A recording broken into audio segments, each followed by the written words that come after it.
Hello everybody, welcome to the Praetorian. I'm Roger Hanson, and tonight I am going to do another reading from my Facebook notes. I took this note on March the 6th, 2009, and it's about history. So with that being said, I am going to go ahead and switch over to that now. Excuse me on that. Okay. Let me straighten this out real quick. I gotta take it off studio mode. Alright.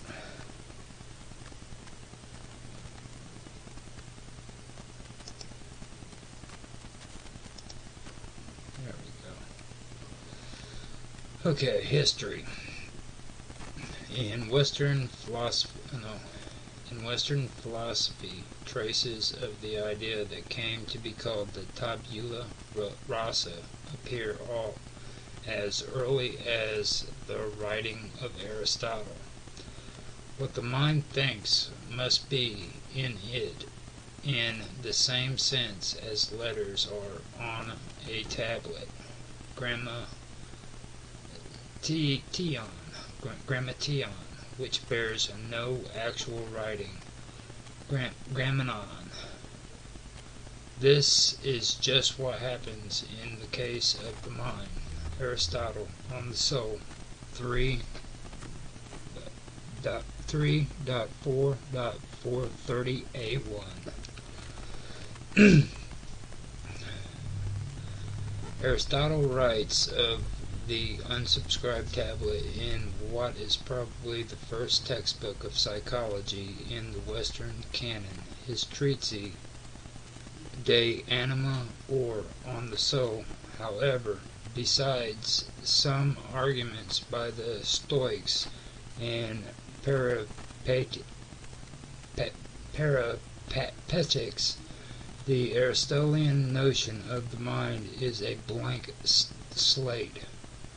Went much unnoticed for more than 1,000 years. But the human intellect, which is the lowest in the order of intellects and the most removed from the perfection of the divine intellect, is in potency with regard to things intelligible, and is at first like a clean tablet of which nothing is written, as the philosopher Aristotle says. Aquinas Summa Theologica 179-2. In the 11th century, the concept of tabula rasa was developed more clearly by the Persian philosopher Ibn Sina, known as Avicenna in the Western world. He argued that the human intellect at birth is rather like a tabula rasa, a pure potentiality that is actualized through education and comes to know, and that knowledge is attained through empirical familiarity with objects in this world, from which one abstracts universal concepts, which is developed through a syllogistic method of reasoning. Observations led to prepositional statements, which when compounded lead to further abstract concepts. He further argued that the intellect itself possesses levels of development from the material intellect, al-aql al-hayalani, that potentiality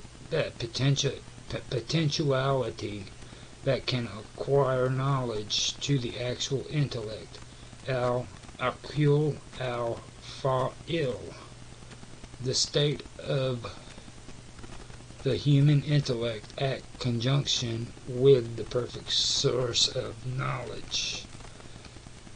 In the 12th century, the Andalusian Arabian philosopher and novelist Ibn Tufal, known as Abu Basr or Ibn Tufal or Tufel in the West, demonstrated the concept of tabula rasa as a thought experiment through his Arabic philosophical novel, Hay Ibn Yaqzan, in which he depicted the development of the mind of a feral child from a tabula rasa to that of an adult in complete isolation from society in a desert island through experience alone.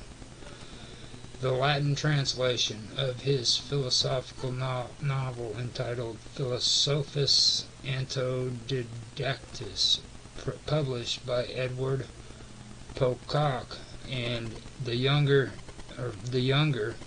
in 1671, had an influence of John Locke's formulation of tabula rasa in an essay concerning human understanding. In the 13th century, St. Thomas Aquinas brought the Aristotelian and Avicennian notions to the forefront of the Christian thought. These notions sharply contrast with the previously held Platonic notions of the human mind as an entity that pre-existed somewhere in the heavens before being sent down to join a body here on earth. See Plato's Phaedo and Apology, as well as others. Saint Bonaventure, also 13th century, was one of Aquinas's fiercest intellectual opponents, offering some of the strongest arguments towards the Platonic idea of the mind. The writings of Avicenna, Ibn Tufal, and Aquinas on the tabula rasa theory stood unprogressed for several centuries. In fact, our modern idea of the theory is mostly attributed to John Locke's expression of the idea in an essay concerning human understanding in the 17th century. In Locke's philosophy, tabula rasa was the theory that the human mind is at birth a blank slate without rules for processing data, and that data is added and rules for processing are formed solely by one's sensory experiences. The notion is central to Lockean empiricism, and as understood by Locke, tabula rasa meant that the mind of the individual was born blank, and it also emphasized the individual's freedom of to author his or her own soul. Each individual was free to define the content of his or her character, but his or her basic identity as a member of the human species cannot be altered. It is from this presumption of a free, self-authored mind combined with an immutable human nature that the Lockean doctrine of natural rights derived. Tabula rasa is also featured in Sigmund Freud's psychoanalysis.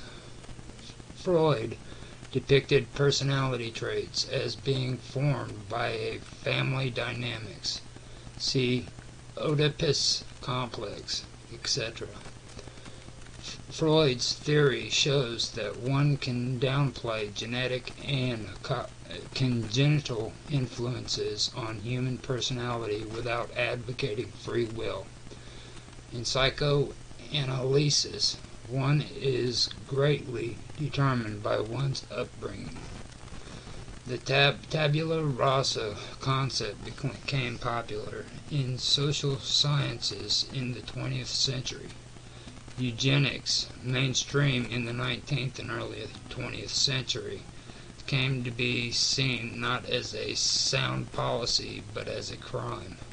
The idea that genes, or simply blood, determined character took on racist overtones. By the 1970s, some scientists had come to see gender identity as socially constructed rather than rooted in genetics. See John Money.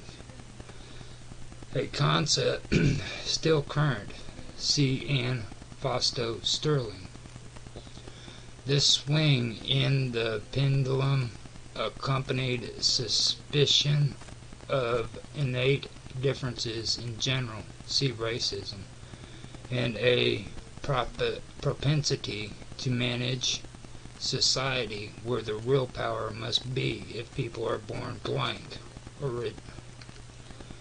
In the last few decades, twin studies studied of adopted children and the David Reimer case have demonstrated genetic influence on, if not strict determination of, personal characteristics such as IQ, alcoholism, gender identity, and other traits. Biogeography. In biogeography, particularly phytogeography and tabula rasa hypothesis about the origin of biota in formerly glaciated areas referred to the idea that all species have immigrated into completely denuded land after the retreat of glaciers. It may also refer to the area around the Arctic caps, in which glacial melting has affected the area to flooding, wiping everything away. Blank slate, its antithesis is the Nonotuck hypothesis. Computer science. In computer science, tabula rasa refers to the development of autonomous agents which are provided with a mechanism to research and plan towards their goal, but no built-in knowledge based on their environment. They are thus truly a blank slate. In reality, autonomous agents are provided with an initial data set or knowledge base, but this should not be immutable, or it will hamper in autonomy and heuristic ability. Even if the data set is empty, it can usually be argued that there is an inbuilt bias in the reasoning and planning mechanisms, either intentionally or unintentionally placed there by the human designer. It thus negates the true spirit of tabula rasa. Psychology and neurobiology. Main article. Nature versus nurture. Generally, scientists now recognize that the entire brain is indeed programmed and organized in order to process sensory input, motor control, emotions, and natural responses. These pre-programmed parts of the brain then learn and refine their ability to perform their tasks. For example, Steven Pinker argues that while the brain is programmed to pick up spoken language easily, it is not programmed to learn to read and write, and a human generally will not spontaneously learn to do so. Politics. Generally speaking, one can never decide whether a theory is true or not simply by examining what political or philosophical implications it might have. Nevertheless, Some have been attracted to or repulsed by the notion of the blank slate for such reasons. On the one hand, the theory of the blank slate is attractive to some since it supposes that drastic innate mental differences between normal human beings do not and cannot exist, therefore making racism and sexism illogical. On the other hand, the theory means there are no inherent limits to how society can shape human psychology. The opposing view is that human nature is primarily influenced by genetics. Architecture. In discussions of architecture since the 1950s, the term tabula rasa has been used in arguments against what were criticized as insensitive design strategies employed by a monolithic modern movement brought to the United States from Europe by immigrants, IMIGRES, like Walter Gropius and Mies van der Rohe.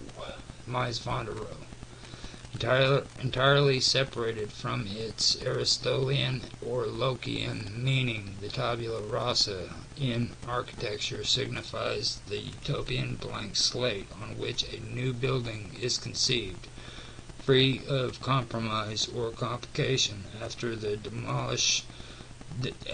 demolition of what previously stood on the site.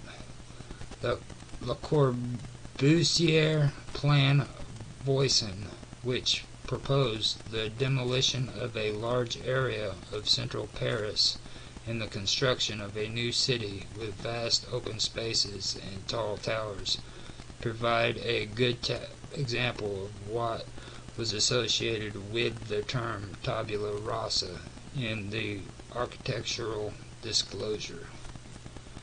Paradoxically, and because of misunderstandings, the tabula rasa may be associated in architectural circles with ideas about Cartesian space and the Cartesian subject rather than with the term used by Locke.